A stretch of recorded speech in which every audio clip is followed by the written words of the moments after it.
This is the introduction and first story from Winnie-the-Pooh, published in 1926, written by A. Milne and illustrated by E. Shepard, which, if you care, is Alan Alexander Milne and Ernest Howard Shepard. Introduction. If you happen to have read another book about Christopher Robin, you may remember that he once had a swan, or the swan had Christopher Robin, I don't know which, and that he used to call this swan Pooh. That was a long time ago, and when we said goodbye we took the name with us, as we didn't think the swan would want it any more. Well, when Edward Bear said that he would like an exciting name all to himself, Christopher Robin said at once, without stopping to think, that he was Winnie-the-Pooh. And he was. So, as I have explained the Pooh part, I will now explain the rest of it. You can't be in London for long without going to the zoo. There are some people who begin the zoo at the beginning, called way in, and walk as quickly as they can past every cage until they get to the one called way out. But the nicest people go straight to the animal they love the most and stay there. So, when Christopher Robin goes to the zoo, he goes to where the polar bears are, and he whispers something to the third keeper from the left, and doors are unlocked, and we wander through dark passages and up steep stairs until at last we come to the special cage, and the cage is opened, and out trots something brown and furry, and with a happy cry of "Oh, bear!" Christopher Robin rushes into its arms.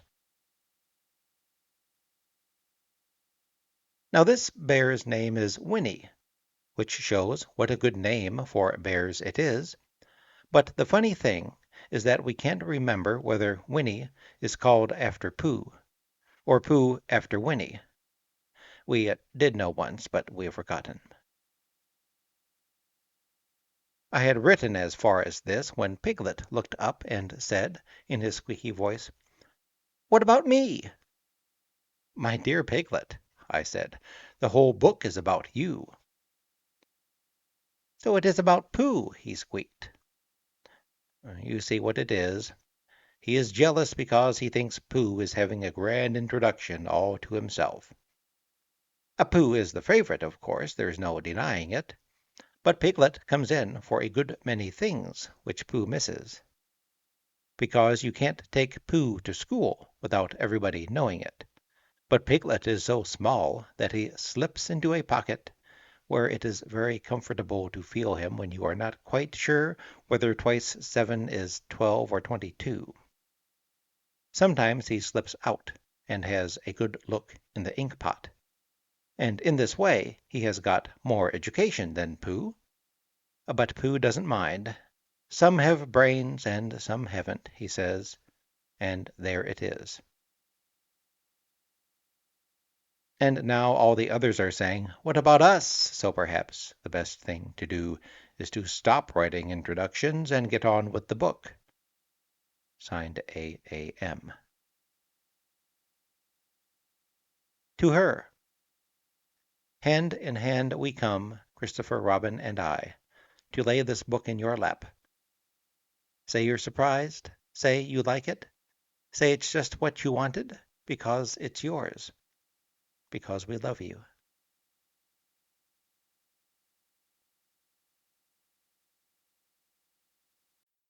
Chapter 1, in which we are introduced to Winnie the Pooh and some bees, and the stories begin.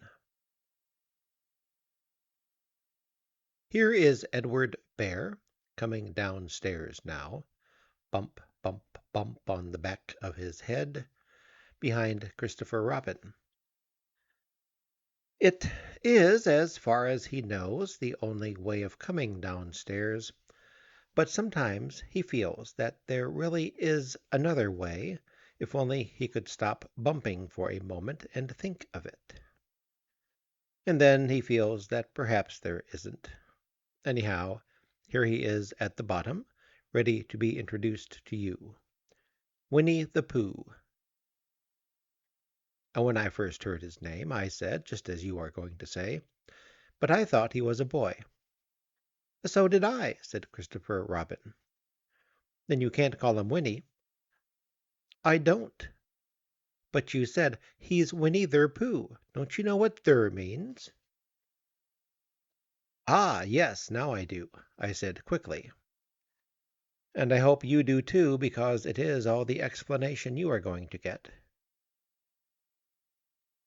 Sometimes Winnie-the-Pooh likes a game of some sort when he comes downstairs, and sometimes he likes to sit quietly in front of the fire and listen to a story. This evening, what about a story? Said Christopher Robin. What about a story? I said. Could you very sweetly tell Winnie-the-Pooh one? I suppose I could, I said. What sort of stories does he like? Oh, about himself, because he's that sort of bear. Oh, I see. So could you very sweetly? I'll try, I said. So I tried. Once upon a time, a very long time ago now, about last Friday, Winnie-the-Pooh lived in a forest all by himself under the name of Sanders. What does under the name mean? Asked Christopher Robin. It means he had the name over the door in gold letters and lived under it. Winnie-the-Pooh wasn't quite sure, said Christopher Robin. Now I am, said a growly voice. Well, then I will go on, said I. One day when he was out walking, he came to an open place in the middle of the forest, and in the middle of this place was a large oak tree, and from the top of the tree there came a loud buzzing noise. Winnie-the-Pooh sat down at the foot of the tree, put his head between his paws, and began to think. First of all, he said to himself, well, that sort of buzzing noise means something. You don't get a buzzing noise like that, just buzzing and buzzing, without its meaning something. If there's a buzzing noise, somebody's making a buzzing noise, and the only reason for making a buzzing noise that I know of is because you're a bee. Then he thought another long time and said, and the only reason for being a bee that I know of is making honey. And then he got up and said, and the only reason for making honey is so I can eat it. So he began to climb the tree. He climbed, and he climbed, and he climbed, and as he climbed, he sang a little song to himself. It went like this. Isn't it funny how a bear likes honey? Buzz, buzz, buzz, I wonder why he does. Then he climbed a little further, and a little further, and then just a little further. By that time he had thought of another song. It's a very funny thought that if bears were bees, they'd build their nests at the bottom of trees, and that being so, if the bees were bears, we shouldn't have to climb all these stairs. He was getting rather tired by this time, so that is why he sang a complaining song. He was nearly there now, and if he just stood on that branch, crack. Oh, help! Said Pooh, as he dropped 10 feet on the branch below him. Oh, if only I hadn't, he said, as he bounced 20 feet on to the next branch. You see what I meant to do, he explained, as he turned head over heels and crashed on to another branch 30 feet below. What I meant to do? Of course it was rather, he admitted, as he slithered very quickly through the next 6 branches.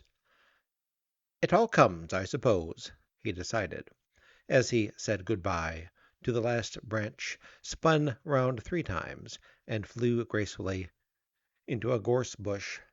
It all comes of liking honey so much. Oh, help! He crawled out of the gorse bush, brushed the prickles from his nose, and began to think again. and the first person he thought of was Christopher Robin. "Was that me?" said Christopher Robin, in an awed voice, hardly daring to believe it. "That was you." Christopher Robin said nothing, but his eyes got larger and larger, and his face got pinker and pinker. So Winnie-the-Pooh went around to his friend Christopher Robin, who lived behind a green door in another part of the forest. "Good morning, Christopher Robin," he said. "Good morning, Winnie-the-Pooh," said you. "I wonder if you've got such a thing as a balloon about you?" "A balloon?" "Well, yes, I just said to myself, coming along, I wonder if Christopher Robin has such a thing as a balloon about him. I just said it to myself, thinking of balloons and wondering." "What do you want a balloon for?" you said. Winnie-the-Pooh looked round to see that nobody was listening, put his paw to his mouth, and said in a deep whisper, "Honey." "But you don't get honey with balloons." "I do," said Pooh. Well, it just happened that you had been to a party the day before at the house of your friend Piglet, and you had balloons at the party. You had had a big green balloon, and one of Rabbit's relations had had a big blue one and had left it behind, being really too young to go to a party at all. And so you had brought the green one and the blue one home with you. "Which one would you like?" you asked Pooh. He put his head between his paws and thought very carefully. "It's like this," he said. "When you go after honey with a balloon, the great thing is not to let the bees know you're coming. Now, if you have a green balloon, they might think you were only part of the tree and not notice you. And if you have a blue balloon, they might think you are only part of the sky and not notice you. And the question is, which is most likely?" "Wouldn't they notice you underneath the balloon?" you asked. "They might or they might not," said Winnie-the-Pooh. "You never can tell with bees." He thought for a moment and said, "I shall try to look like a small black cloud. That will deceive them." "Then you had better have the blue balloon," you said, and so it was decided. Well, you both went out with the blue balloon, and you took your gun with you, just in case, as you always did, and Winnie-the-Pooh went to a very muddy place that he knew of, and rolled until he was black all over. And then, when the balloon was blown up as big, and you and Pooh were both holding on to the string, you let go suddenly, and Pooh Bear floated gracefully up into the sky and stayed there, level with the top of the tree, and about 20 feet away from it. "Hooray!" you shouted. "Isn't that fine?" shouted Winnie-the-Pooh down to you. "What do I look like?" "You look like a bear holding on to a balloon," you said. "Not," said Pooh anxiously, "not like a small black cloud in a blue sky?" "Not very much." "Ah, well, perhaps from up here it looks different. And as I say, you never can tell with bees." There was no wind to blow him nearer to the tree, so there he stayed.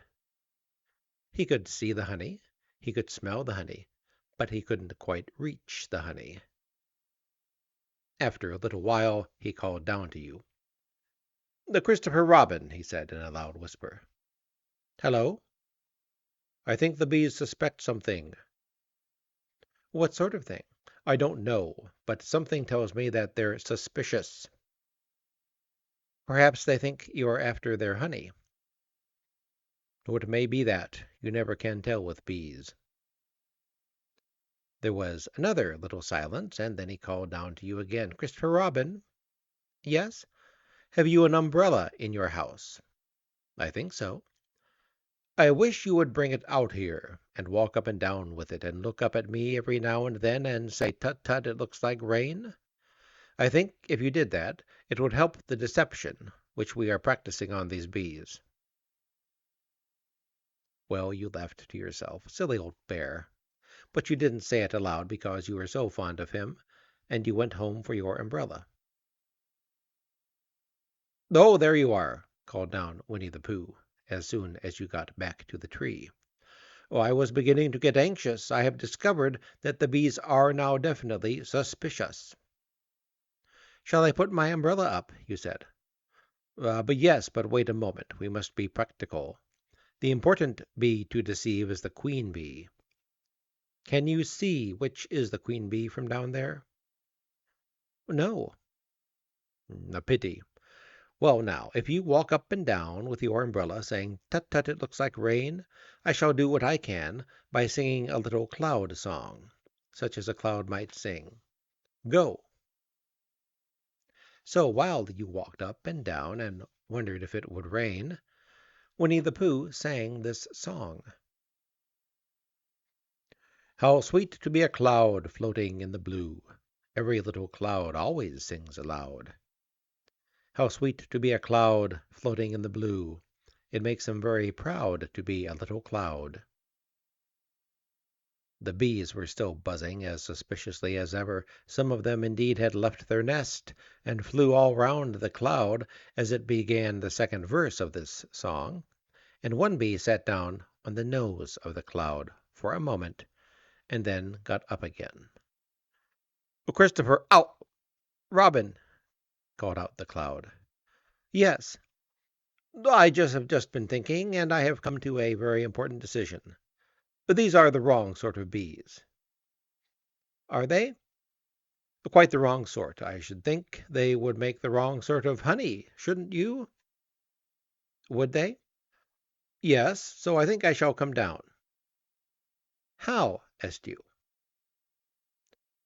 Winnie the Pooh hadn't thought about this.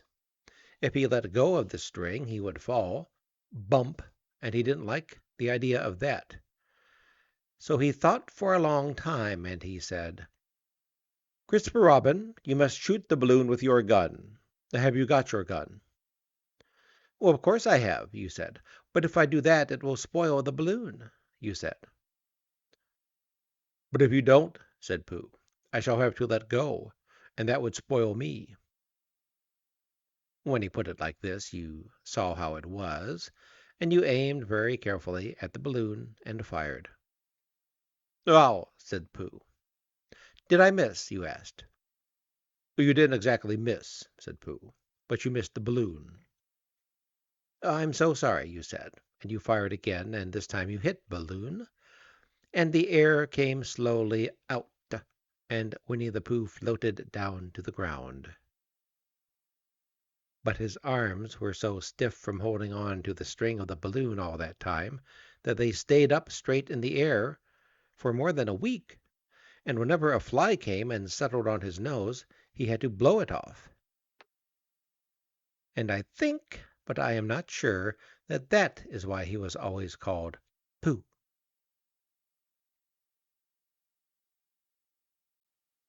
"Is that the end of the story?" asked Christopher Robin. "Well, that's the end of that one. There are others. About Pooh and me, and Piglet and Rabbit and all of you. Don't you remember?"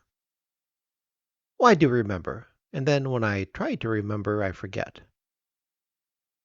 "That day when Pooh and Piglet tried to catch the heffalump, they didn't catch it, did they?" "No. Pooh couldn't, because he hasn't any brain." "Did I catch it?" "Well, that comes into the story." Christopher Robin nodded. "I do remember," he said, "only Pooh doesn't very well, so that's why he likes having it told to him again, because then it's a real story and not just a remembering." "That's just how I feel," I said. Christopher Robin gave a deep sigh, picked his bear up by the leg, and walked off to the door, trailing Pooh behind him. At the door he turned and said, "Coming to see me have my bath?" "I might," I said. I didn't hurt him when I shot him, did I?" "Not a bit." He nodded, and then went out, and in a moment I heard Winnie the Pooh bump, bump, bump, going up the stairs behind him.